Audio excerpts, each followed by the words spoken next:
Funding for Shaperillis is provided by Squarespace, the sponsor of today's video. From websites and online stores to marketing tools and analytics, Squarespace is the all-in-one platform to build a beautiful online presence and run your business.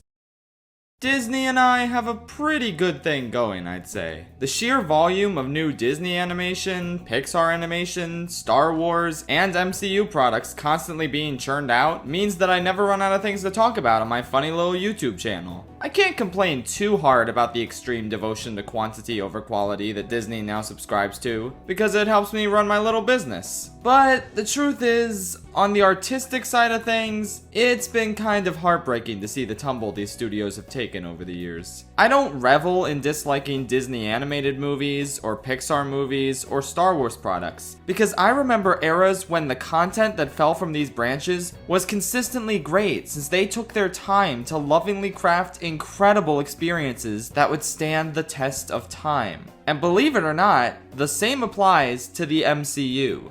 Remember 3 years ago when I made a love letter to this big-ass cinematic universe? Yeah, the video was a little corny, but honestly, I stand by what I said. In recent years, it's become the hip new thing to shit on the MCU and claim that it was always terrible and that it's ruining cinema as we all know it. Honestly, while I can respect those opinions, especially when you consider how much the success of the MCU buries smaller, more personal films, I'm gonna go ahead and stick with my opinion that phases 1 through 3 of the MCU were pretty good. I can have that opinion, and you can disagree, and we don't need to get into a whole Twitter argument over my enjoyment for these movies because I have a life outside of them. I watch tons of movies that aren't big superhero or animated blockbusters, and if you genuinely believe that that's all I watch, then you're a fucking idiot, but I digress. Honestly, despite some hiccups and meh films here and there, the Infinity Saga was a really cool example of how you can successfully pull off a dramatically compelling story arc over the course of dozens of blockbusters. I really admire the universe as it stood from Iron Man all the way to Endgame.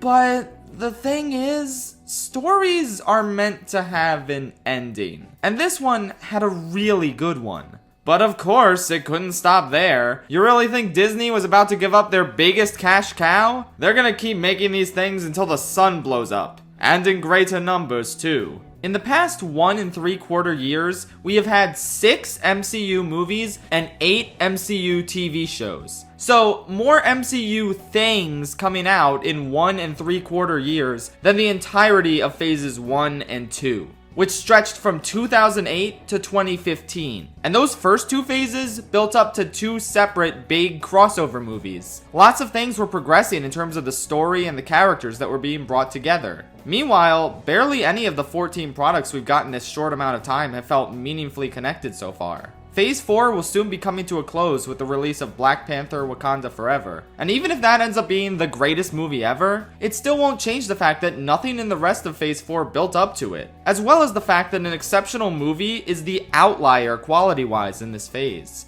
I really haven't enjoyed anything that much in Phase 4. I thought Spider-Man No Way Home was pretty great, but that's about it. Everything else I've seen has generally ranged from good but flawed to kinda bad, but most of it has been pretty average. Painfully average, one might say. And yeah, I'll be upfront and reiterate everything I've seen, because I still haven't watched Eternals, and I gave up on She-Hulk after 1 episode because the jokes were extremely bad. I'm sorry, but I just don't care about these products. And if you'd like to use the fact that I haven't seen all of Phase 4 as a means to disregard my video, that's totally fair. But I think it's justified because this isn't actually a review of Phase 4 as a whole. I mean, Wakanda Forever isn't even out yet, so I can't really make it that. This is just a video of me explaining why I feel burned out by Phase 4. And the fact that I willingly skipped a handful of products from this phase and didn't feel like I missed anything should speak volumes. But for the sake of being totally fair to these products since I haven't watched them, let's just assume that Eternals, She-Hulk, and Wakanda Forever are 10 out of 10 masterpieces.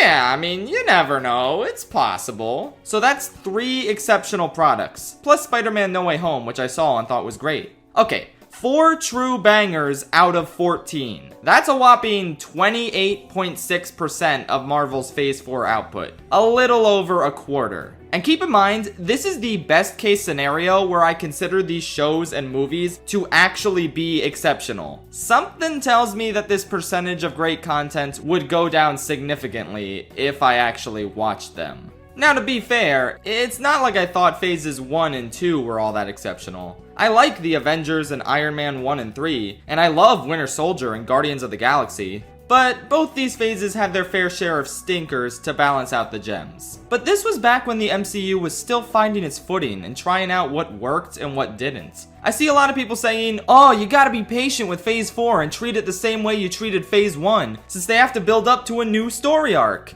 Okay. Phase 1 ended with the Avengers, which was one of the biggest pop culture events in recent memory. And while the movies leading up to the Avengers weren't all great, or even good, there was only 5 of them, so it was absolutely worth getting through them all for the cathartic payoff of this crossover. Meanwhile, Phase 4 has more than double the amount of products as Phase 1, and they haven't really amounted to anything yet. Yeah, there's the vague overarching theme of the multiverse that's been featured in 3 completely disconnected stories, and eventually they're gonna fight Kang, but how much of this phase was really necessary in building up to that? It's impossible to say right now, but so much of this phase has just felt like doing homework in order to study for a test that's years away from actually happening. Were the previous MCU phases like that? Yeah, sure. I doubt anyone willingly would have sat through Ant-Man and the Wasp if it didn't have information that would be important to setting up Endgame. But there's one crucial difference between Phase 4 and the previous phases. The one thing that effectively killed my interest in following every single MCU property going forward.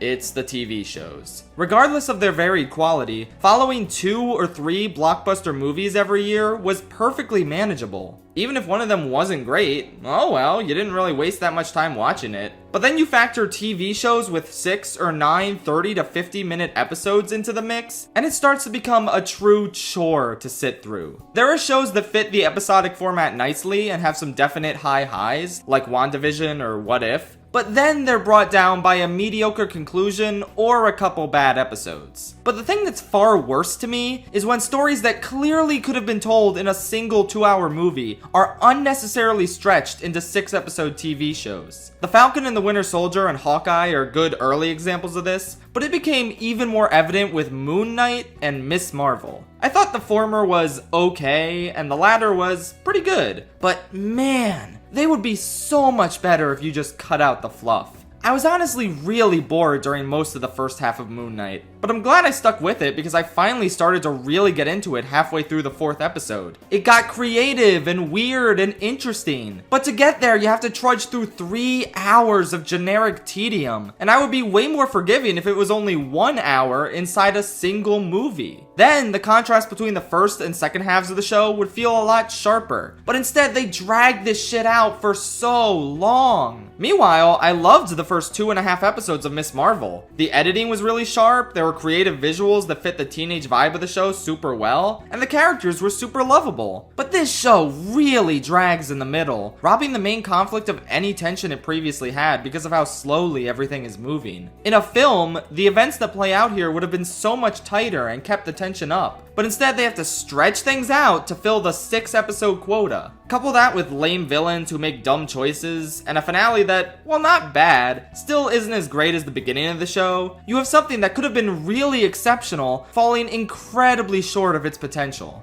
I gave it a 7 out of 10 out of my goodwill for its creative and energetic first half, but I feel like I was being a bit generous with that score. So here we have 2 origin stories that clearly would have functioned better as movies, but were instead stretched beyond capacity in order to fill a quota for what I believe to be the main culprit behind the MCU's sudden and drastic decline: Disney Plus. Compared to other streaming services, Disney Plus is more dependent on brand recognition than anything else. They need weekly shows to fill up their entire calendar year in order to keep people subscribed, which means it's time to milk their most popular IPs for all they're worth. We can't make a Moon Knight or Miss Marvel movie, because if we do that and put it straight on Disney Plus, people are just gonna get a free trial, watch it, and then unsubscribe. Well, you can't do that if it's 6 episodes released weekly, so bada boom, that's how we make the money. It's one of the easiest non-Warner Brothers Discovery related examples of capitalism having a detrimental impact on art. It's also not just an MCU thing, considering the exact same shit happened with the Obi-Wan show, which clearly should have been a single movie. But going back to the MCU, if they had just opted to make some of these quote-unquote shows into TV movies, then Phase 4 would have been so much more manageable to watch through. Hell, a movie version of Ms. Marvel that didn't drop the cool editing and visual choices halfway through would probably be my favorite thing in all of Phase 4. But it wasn't meant to be, because stories told in the MCU now are meant to serve Disney's corporate interests first, and the larger overarching story of the franchise second.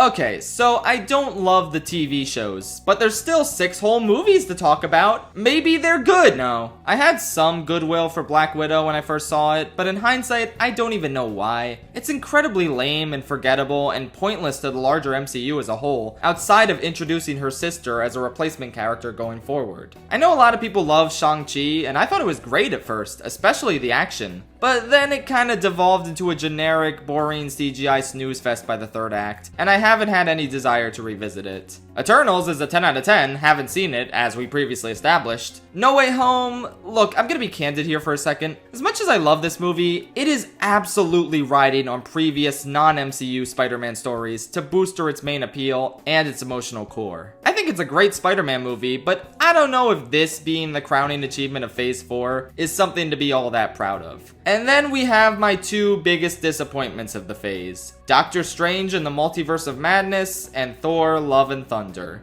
I won't say too much since I already reviewed both of these movies and you can hear my thoughts on them in those reviews. But TLDW, when this is the best we can expect from auteurs like Sam Raimi and Taika Waititi, I think that's a really bad sign. Speaking of really bad signs, I speculated in my Thor review that Taika was being rushed along and didn't have time to second guess some of the writing and directorial choices he made, which is pretty similar to what I speculated was happening to Deborah Chow for the Obi-Wan show. While that's merely speculation and we don't really know if the writing and direction is rushed, there's one thing that we absolutely do know is being rushed: the visual effects. Remember when the bad VFX in Black Panther were considered an outlier for the wider MCU? Well, now that's just kind of the status quo, with everyone clowning on the effects in Thor, Spider-Man, Ms. Marvel, She-Hulk. So many things in this universe just look like shit now, which is clearly a result of the endless content machine having to spew these things out, with absolutely no breaks in between. It makes for a worse experience for us, the viewers, but that's nothing compared to the toll this has taken on the people actually making